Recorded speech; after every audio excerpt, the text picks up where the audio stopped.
どうも、クビチャンネルです。今、新潟県の道の駅マリンドームのうにいます。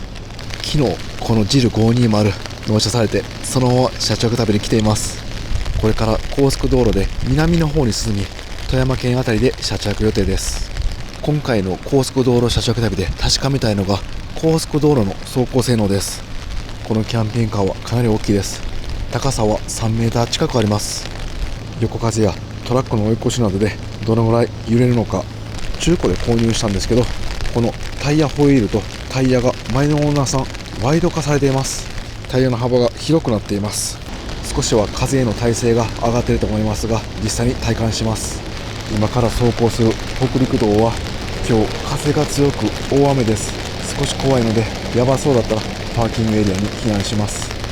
そして車内で気になるのがこのボディの遮音性です。喧騒の高速道路サービスエリアで車中して確かめます。昨日は静かでした。そしてリアベッドで寝ました。リアの常設ベッドは横幅が81センチありますんで、寝返りも打てて最高でした。よく眠れました。今日はこのバンクベッドで寝ています。広さはかなりあるんですけど、高さですね、圧迫感ないのか実際に体感します。そしてカムロードのセールスポイントの一つ、強力な走行充電、こちらも検証します。ちょうどバッテリーが入っていて、現在157アンペアアワーですね。ここからどのぐらい増えるのか確かめます。で、今日もこのマルチルームに設置されているシャワーを浴びます。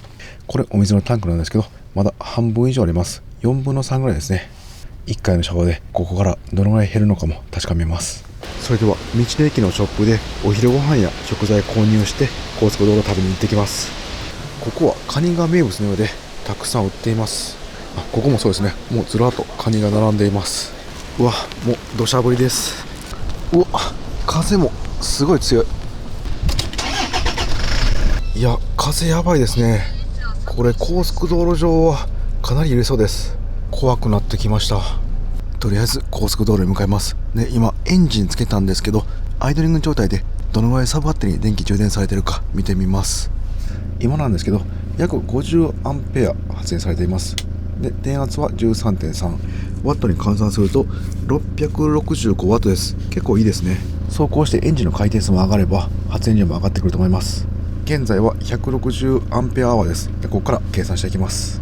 それでは安全運転で行ってきます。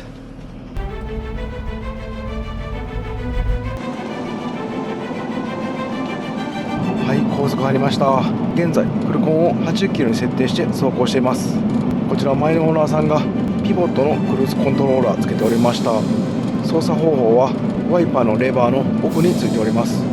セットボタンを押すと現在走っている速度をキープしてくれます。そして速度調整は上と下ボタンを押すと速度が変わってきます。ブレーキを踏むかセットボタンを長押しすればオートクルーズが解除されます。そしてレースボタンを押すと先ほどまで設定した速度でまた巡航してくれます。うわ、これはすごい横風です。吹雪のように真横に降っています。雨がこれかなり強いですね。風吹き流しも真横です。納車してすぐなんですけどね。しかし風の煽り耐性を検証するにはもう一番いい気象条件かもしれません。風の音がすごい怖いですね。ゴーゴー当たってます。ちょっと今揺れましたね。ハンドル両手でしっかり握ってないと急に違う方向に行ったりしそうで怖いです。この両サイド風を遮るものが何もないところ、こういうところが一番怖いですね。風が吹くと小刻みに車体が揺れます。ただ今のところなんか大きく持っていかれるような感じはないです。雨がね、横から降ってるんですね。今これ風速10メーターぐらいなんですけど、ちょっと揺れるんですけど、まだ速度は緩めなくていいぐらいの揺れ方です。いや、トンネル内助かります。ちょっとこれ強風収まるまでパーキングエリアで休憩します。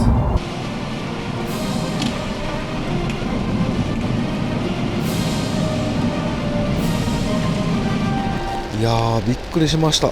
カスコ性能やコーナリング性能などいろいろレビューしようと思ってたんですが、それどころじゃないぐらい海風が強かったです。小刻みに横揺れがあったんですけど、すぐ揺れは収まってくれました。戻る感じですね。さっきの風の強さを考えればまだマシだった気がします。今回ライトキャブコンからの乗り換えなんで、このぐらいの揺れは余裕でした。ライトキャブコンはそのぐらいよく揺れます。カムロードのタイヤのトレッド幅がライトキャブコンより広いので風の煽り耐性は強いと感じました。あとは前のオーナーさんがこのワイドタイヤにする以外に強化ショックアブソーバーバネも強くしてました。前後タイヤ4本分全て強化ショックアブソーバーに変わっていました。それも風の煽りがまだマシだった要因だと思います。ノーマルのカムロードだったらめっちゃ揺れてたと思います。それでは風が落ち着くまで車内で少し休憩します。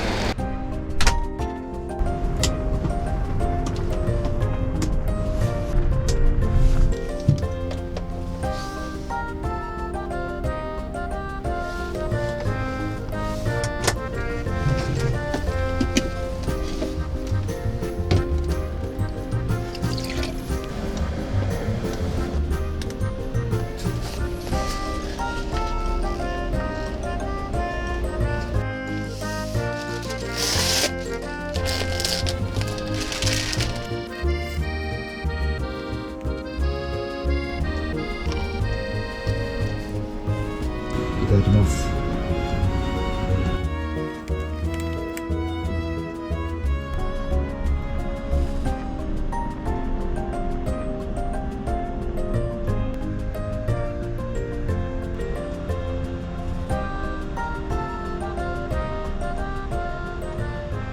ごちそうさまでした。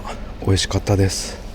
走行充電でどのぐらい充電されたかなんですけど、現在188アンペアアワーです。でもう電気使っちゃったんで、電気使う前の状態を写真撮っておきました。ここ着いた直後は192アンペアアワーでした。で時間でいうと約50分走行しました。なので50分で32アンペアアワー増えたことになります。なんか思ったより増えてないなという感じなんですけど、もうちょっと走って合計でどのぐらい増えたのか、何ワット発電されたのか後で計算してみます。雨はねまだ結構降ってるんですけど、風はだいぶ収まりました。なのでもう出発します。はい、じゃあ合流します。はい、ちょうどトラック追い越しに入りました。風の煽り体感しています。あれ、全然揺れないですね。今外の風の影響のないトンネル内だったんですけど、全く揺れませんでした。はい、もう一台来ました。全然揺れないですね。やっぱりトラック追い越し時の風の煽りの揺れはほぼなくなりました。これはかなり嬉しいです。前のライトキャブコンの時は毎回トラックが来たら外側に流されますんで、ステアリングを少し内側に切って対応していました。もうこれがないだけで自分は大満足です。はい、結構な上りになりました。現在80キロで走行中で、エンジンの回転数は約1800回転です。上りに入ってもエンジンはほとんど回転数上がりません。余裕の走りです。さすが3リッターディーゼルターボ、最大出力144馬力、最大トルク300ニュートン、トルクがやっぱりすごいですね。この北陸道はそんなに勾配のある上りはないので、今度もっと上りのきつい東湾車線になるような坂を登ってみたいです。多分それでも余裕だと思います。はい、結構距離走れました。お腹空いてきたんで次のサービスエリアで止まって晩ご飯にします。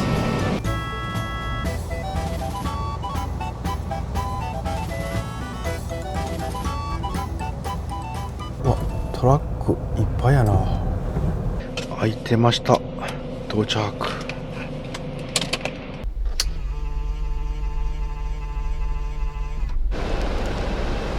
はい、これで OK ですね。駐車は結構しやすかったです。ジル520、全長が長くて 5m16cm あります。でも前ここに合わせて後ろも線から出ないぐらいに駐車できました。横幅も結構余裕があって、ここ少し空いています。で反対側は車止めますんで多めに開けました。なので高速道路小型車枠止めれるか心配だったんですけど問題なかったです。駐車した場所なんですけど一番端です。でトラック、大型トラックがもうずらっと並んでいます。ほとんどがエンジンについて休まれてますんで騒音はかなりします。でこの中で車中泊しますんで、このボディの遮音性確かめるにはもってこいですね。それでは中入って車中泊のセッティングしていきます。まずは丸見えなんでシェードしていきます。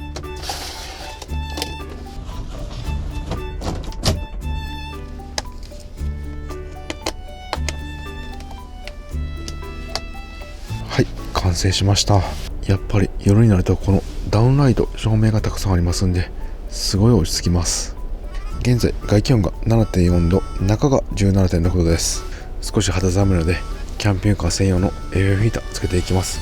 こちらは燃料がディーゼルなんでかなりコスパいいです。高速道路の燃費検証をしたかったんですけど、この FF ヒーターで軽油使いますんで正確な燃費が出ません。また今度 FF ヒーター使わない時に燃費検証もしたいと思います。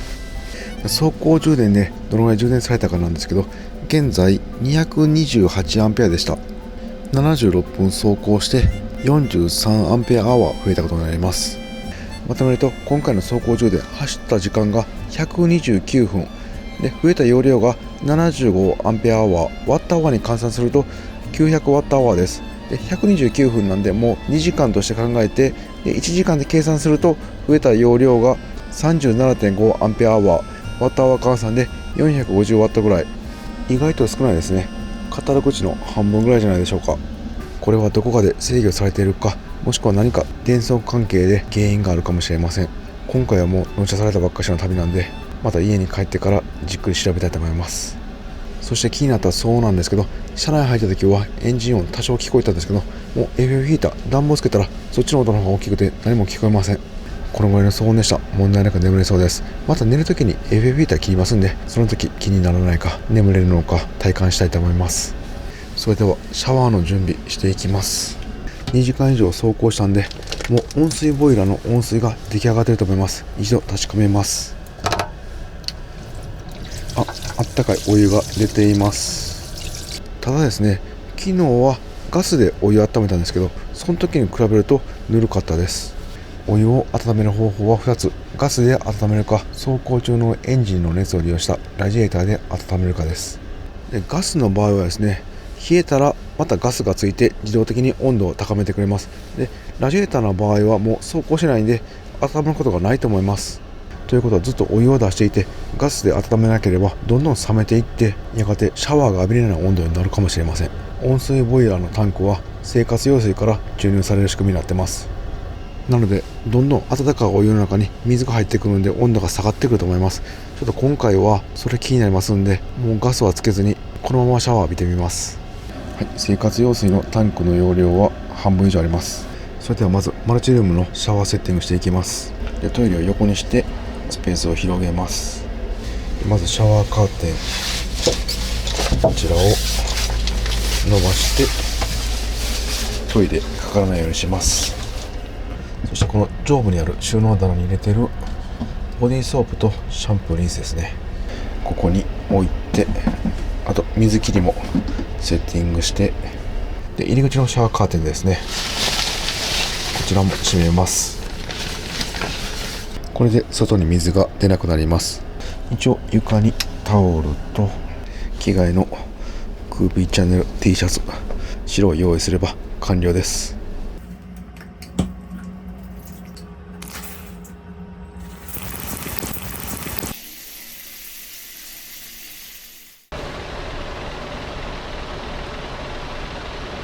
いやさっぱりしました。もうリラックスしたいんでパジャマに着替えておきます。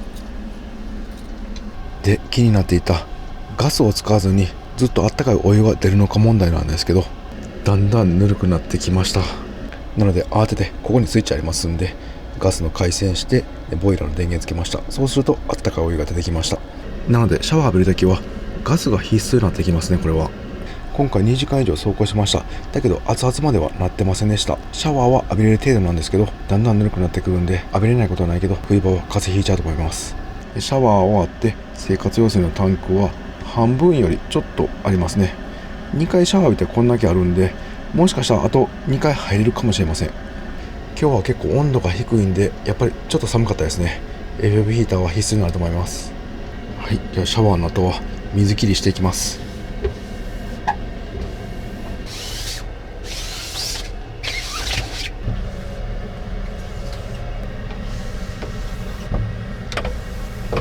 はい、あとはタオルをこのマルチルームにかけて FF ヒーターで乾燥させておきます。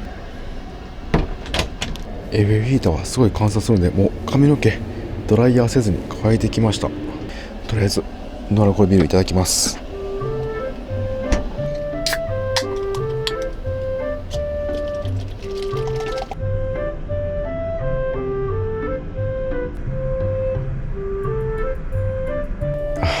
く冷えてます。このシャワー後のこの時間たまりません。最高です。ちょっとゆっくりします。でテレビですね、これ衛星放送映りますんで、今日もテレビ見てしばらくくつろぎます。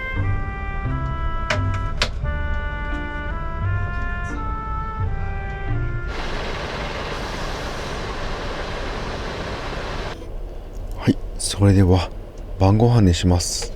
昨日は電気で調理したんですけど、今回はこのキャンピングカーに備え付けられているガスコンロを使ってみます。ガスは車内のスイッチを押して、足元にガスの警報器あります。これもつけておきます。でこちらのつまみを押して回してで着火します。つきました。作る料理なんですけど、今日市場で美味しそうな牡蠣売ってました。自分牡蠣めっちゃ好きなんですよね。で焼きビーフン、こちらも自分好きなんで、今日は牡蠣焼きビーフンを作ってみます。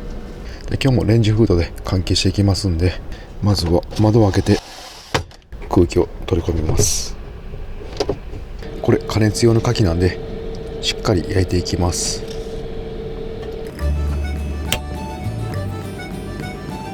このガスバーナーのカレコはこっち側にすると火が小さくなって、反対側にすると消えるようです。これ最大なんですけど、なんか家庭用で言ったら小火中火ぐらいですね。今回 LP ガスじゃなくてカセットガスを変換して使ってますんで、もしかしたら外が寒くてガスの出る量が少ないかもしれません。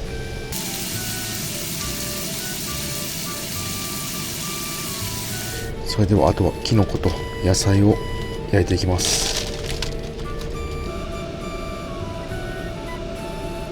やっぱり野菜は水分かなり含んでますんで湯気が多いですね。レンジフードあってよかったです。それではだいたい火が通ってきたんでビーフン入れて仕上げます。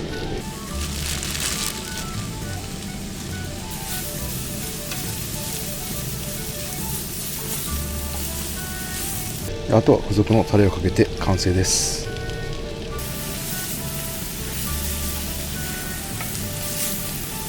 お皿は耐熱のポリ袋アイラップ敷いて、クッキングシートその上に敷きます。美味しそうです。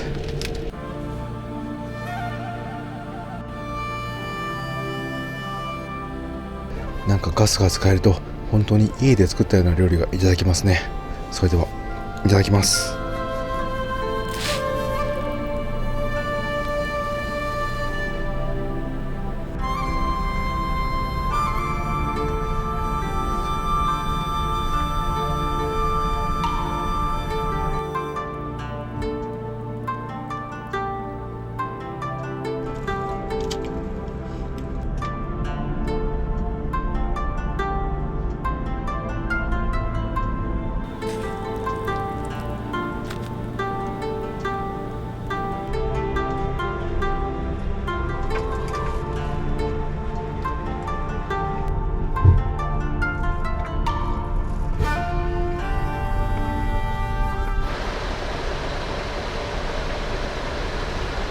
ごちそうさまでした。いや満足しました。それでは片付けしていきます。お皿の方はアイラップとクッキングシートですね敷いていたんで全く汚れていません。今回フライパンはもう直接使いました。なので洗い物していきます。軽く水だけ入れといて汚れは浮かしています。レンジフード使用したんで匂いは全部出てると思うんですけど、マックスファン、このルーフベント回して空気入れ替えていきます。野菜くずとかがまだ少しありますんで、これそのまま流しちゃうと排水タンク汚れちゃいますんで、一旦このキッチンペーパーでざっくり取っていきます。あとはもう洗剤とスポンジで洗っていきます。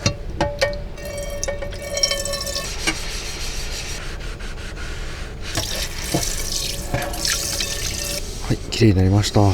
初めてこのシンクで洗い物してみたんですけど、結構洗いやすかったです。蛇口がこんな感じで上に行きますんで、こういった大きいフライパンとかも普通に洗いました。あとお湯出るんで、それはすごいありがたいです。このガスコンロなんですけど、これ色がね変色したんですね。こっち側は変色していません。もしかしたら前のオーナーさん一回も使ってなかったかもしれないですね。大事に使わせていただきます。眠くなった時にすぐに眠れるように、もうバンクベッドのベッド展開しておきます。ここにロックありますんで、これをまず外します。そしてあとは引くだけです。すごい軽いんで簡単に展開できます。奥にはしごありますんで先取っておきます。このはしごはアルミなんでかなり軽量です。あとはこのマットをずらしてはめるだけです。バンクベッド展開した状態でこの下のソファー座ると自分は頭がついちゃいます。後ろの背もたれにもたれれば大丈夫です。なので常時ベッド展開はちょっと邪魔になってしまいますね。で、枕と木のリアベッドで使ったこのシュラフで眠ります。登ってみます。この上のところに照明があります。2段階ですね。この進行方向に対して横向きに寝た方が長さがありますんで、今日はこの方向で眠ります。自分170センチなんですけど全然足はつきません。この状態だったら左側は手伸ばしても端につきません。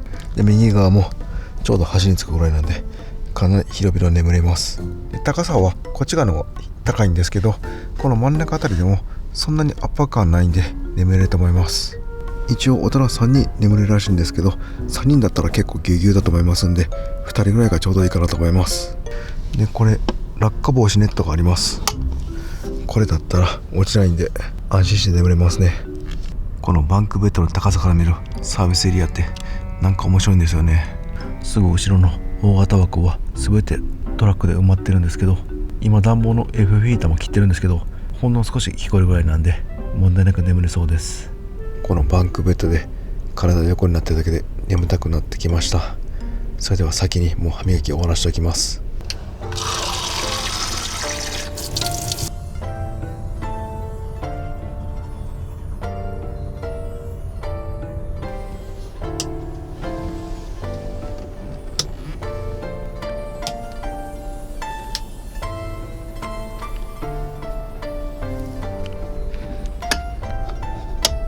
はい、これでバンクベッドの寝る準備ができました。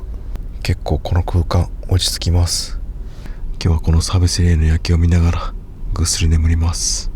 今日はいきなりの大荒れの天気でジル520も揺れて一時はどうなるかと思いましたが、無事車着できて本当良かったです。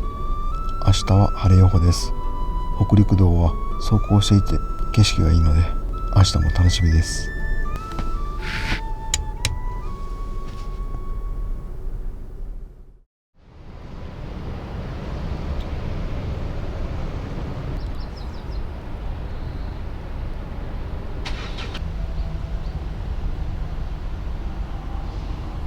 おはようございます。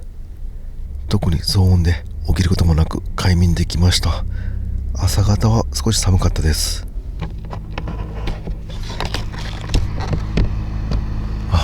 外から新鮮な空気が入ってきてすごい気持ちいいです。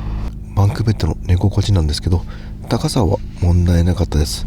ただマットがですね、こっち側は結構分厚いんですね。で、反対の奥の方、こっち側はちょっと硬かったです。背中が少し痛いなという感じはしました。これ、こことここでマットの厚み全然違うんですね。なのでこっち側ネット側に寄って寝れば問題ないかなと思います。もしくは薄い低反発マットですね、そういうのを引けば大丈夫かなと思います。ただそうなるとこの天井がまた近くなってしまうんで、できるだけ薄い方がいいかなと思いました。さあ、下へ降ります。このはしごあるんで寝起きでも降りやすいです。次撤収なんですけど、このマットを外して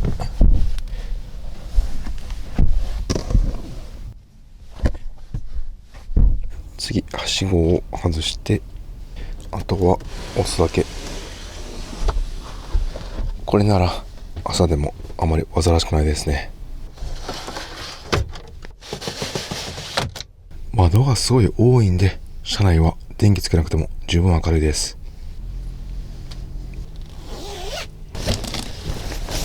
シュラフとかは畳まずにこんな感じで広げて乾燥させてから収納しますんで、一旦バンクベッドに置いていきます。やっぱりバンクはかなり広いので、こういったバンクベッドで使うより大容量の収納として使うのも捨てがたいですね。この辺は家族で実際に車中泊してみて、どっちの方が寝心地いいか家族に決めてもらって、バンクベッドをベッドとして使うのか収納として使うのか決めたいと思います。次車中泊するときはここをもう全面フルフラットにして寝てみたいですね。それではまずは寝起きの一杯、今日はコーヒーいただきます。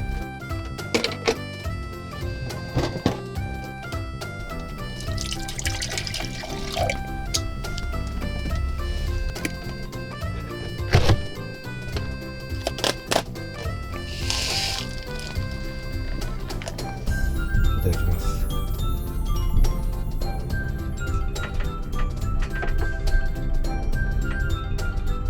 いやー、ゆったりと流れるこのキャンピングカーの中の時間、最高です。それではもうついでに朝食もパパッといただきます。朝食は昨日に引き続きガスコンロを使ってみます。作り料理なんですけど、卵が結構余っていて、レトルトのキーマカレーと食パンがありますんで、卵サラダキーマカレーパン作ってみます。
コーヒーに相性バッチリの朝食ができました。レタスも入れたらよかったんですけど、ちょっと忘れたんでもう別で食べます。それではいただきます。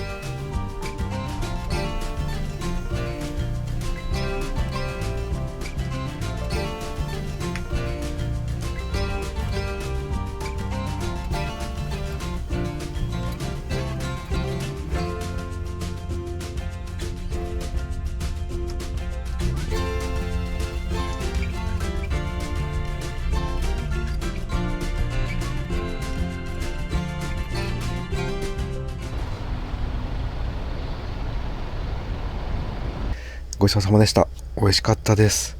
今回卵サラダパンはフライパンで調理したんですけど、コンビニでレトルトの卵サラダありますんで、このキーマカレーとそちらでした保存も効きますんで、今回の卵サラダキーマカレーパンはコンビニだけで全部揃えますね。それでは片付けていきます。まな板とお皿は汚れ防止シート敷いていたんですけど、フライパンもかなり汚れてます。でまずは簡単にキッチンペーパーで汚れ取っていきます。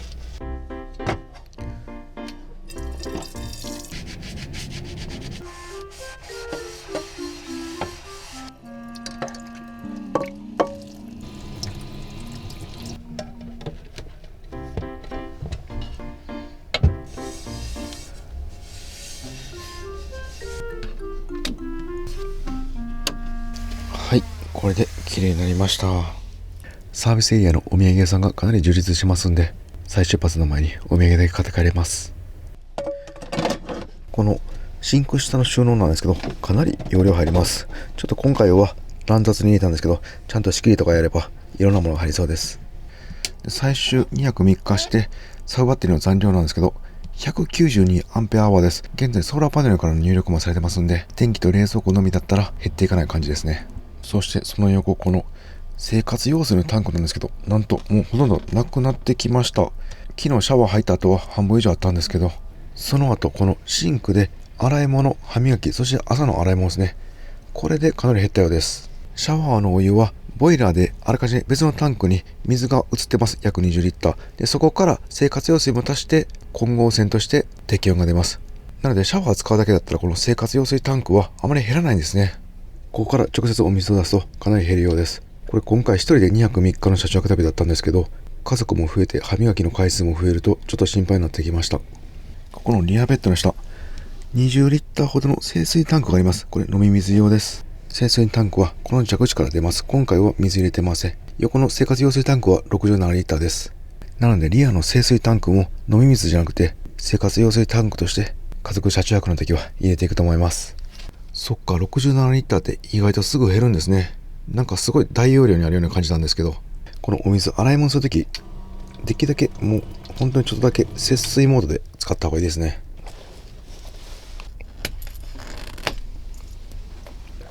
はい、それではゴミ捨ててきます。はい、このリアのゴミ箱に入れて、で家帰ってから処分します。はい、ちなみにカセットガスはここにあります。燃料タンクの横にここに2本挿しています。昨日入れたんでまだあると思います。そうですね、触った感じ半分ぐらい残ってると思います。シャワー2回と料理で使いました。サービスエリアのすぐ隣にはます寿司富山県の名物ですね、こちらの工場があります。サービスエリアの売店で購入できるようです。マップありました。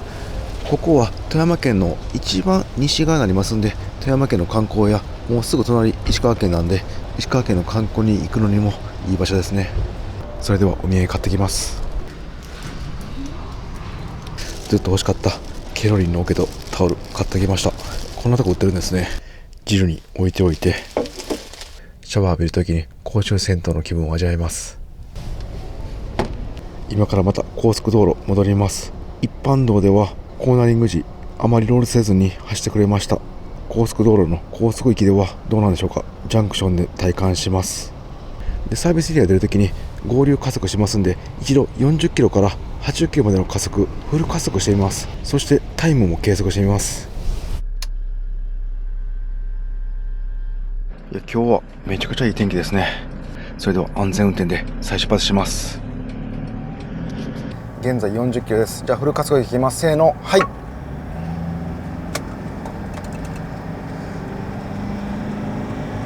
60キロ、70キロ、はい。短い合流車線でしたが問題なく80キロに達しました。ただそんなに速いといった感じはないですね。3リッターディーゼルターボとかなりエンジンの排気量は大きいんですが、トルク重視のセッティングのような気がします。はい、ジャンクションのコーナリング体感します。はい、現在40キロで走行しています。スムーズですね。ちょっとロールは多少あるんですけどそんなに怖い感じはしません。で軽くトラクションですね。やっぱりアクセル踏んであげたらスムーズに回ってくれます。やっぱりライトキャブコと比較になっちゃうんですけど、ロール傾きはだいぶマシな感じがします。それでは最後に河川敷の広場へ寄って、今回納車してから初めての高速道路車中泊旅、実際に体感して感じた良くなかったところ、逆に良かったところをお伝えします。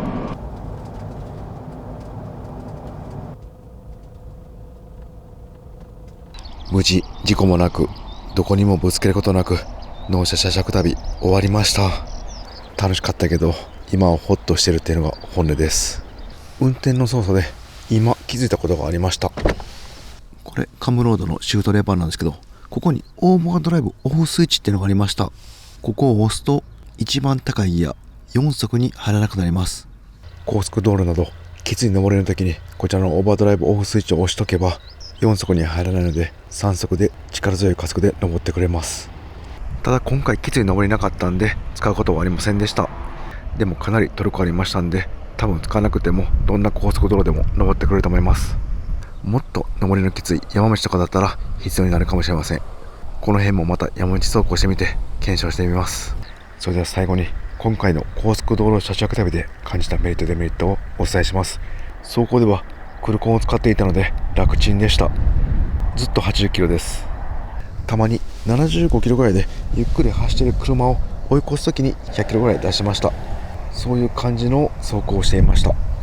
それではデメリットからいきます。まず1つ目、直進安定性があまり良くないなと感じました。直進安定性というか、このステアリングの遊びが少ないなと感じました。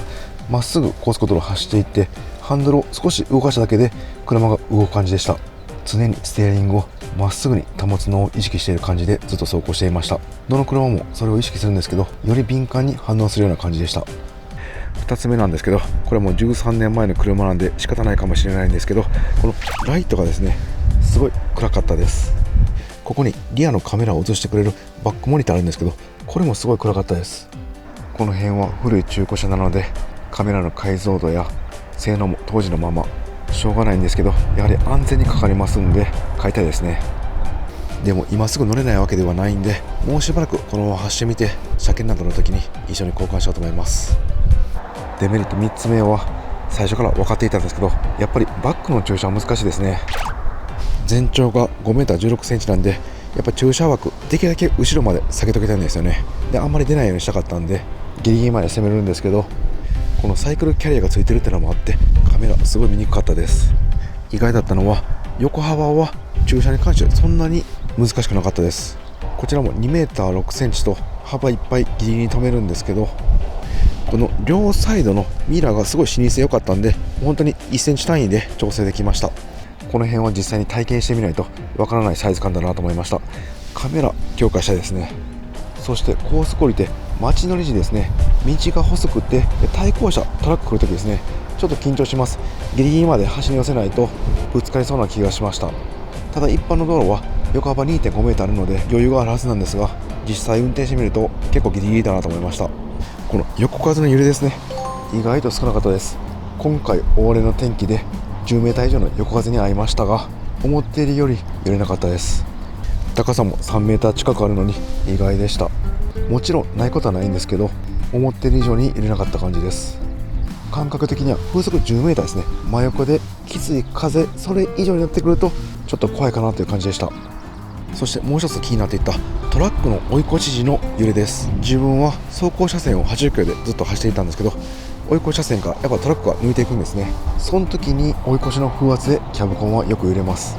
こうトラックを追い越す時に一旦こっちが外に行くような押し出しがあって、で追い抜いた時にまた戻るような感覚があります。これもほとんど感じなく、10回に1回ぐらいちょっと抑えたかなどうかなっていう感じの感覚でした。このぐらいなら全然問題ないです。やはり前のオーナーさんが前後4本ワイドタイヤ化、そして強化ショックアブソーバーも導入されていたんで、その効果を感じることができました。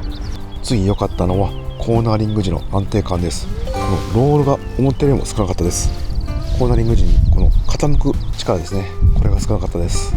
これも先ほどの風の煽り耐性同様、ワイドタイヤ化と強化ショックアブソーバーの効果が大きいと思います。